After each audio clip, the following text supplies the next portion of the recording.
Hi hello welcome to our channel సతీ చేరి channel. అందరికీ నమస్తే. ఈ రోజు మినీ వ్లాగ్ ఏంటంటే నేను మా చెల్లి మా అక్క వాళ్ళ కొడుకు అయితే బయలుదేరి సింహాచలం గిరి ప్రదక్షిణకి అయితే వెళ్తున్నాం అనమాట. సింహాచలం గిరి ప్రదక్షిణకి అయితే సెకండ్ టైం అయితే వెళ్తున్నాను. ఇంకా ఫస్ట్ టైం అయితే లాస్ట్ ఇయర్ అయితే వెళ్ళాను. ఇంక ఇదైతే సెకండ్ టైం అనమాట. మేమైతే తగరపల్సి నుంచి వైజాగ్ అయితే వెళ్తున్నాము. మాకైతే వైజాగ్ లో చిన్న పని ఉండి వైజాగ్ అయితే వెళ్ళి అటు నుంచి కంచరపాలెం మీదగా అయితే సింహాచలం అయితే వెళ్ళాము. ఇంకా కొబ్బరికాయలు అవసరం అనేసి ఇంకా కంచరపాలెంలో అయితే కొబ్బరికాయలు అయితే తీసుకున్నాము.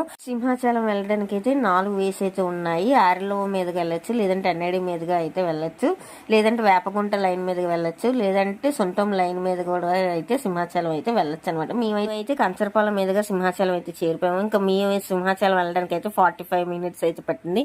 ఇంకా సింహాచలం దగ్గర గోశాల ఉంది కదా, గోశాల దగ్గర అయితే బండ్ పార్క్ చేసి ఇంకా నడక అయితే స్టార్ట్ చేసాము. దీని ఫుల్ వ్లాగ్ అయితే ఆల్రెడీ అప్లోడ్ చేసాను. ఎవరికైనా ఇంట్రెస్ట్ ఉంటే టైటిల్ పైన లింక్ ఇస్తాను, దాన్ని క్లిక్ చేసి అయితే చూడండి. నచ్చినట్టయితే లైక్ చేయండి, షేర్ చేయండి, సబ్స్క్రైబ్ చేసుకోండి. బాయ్.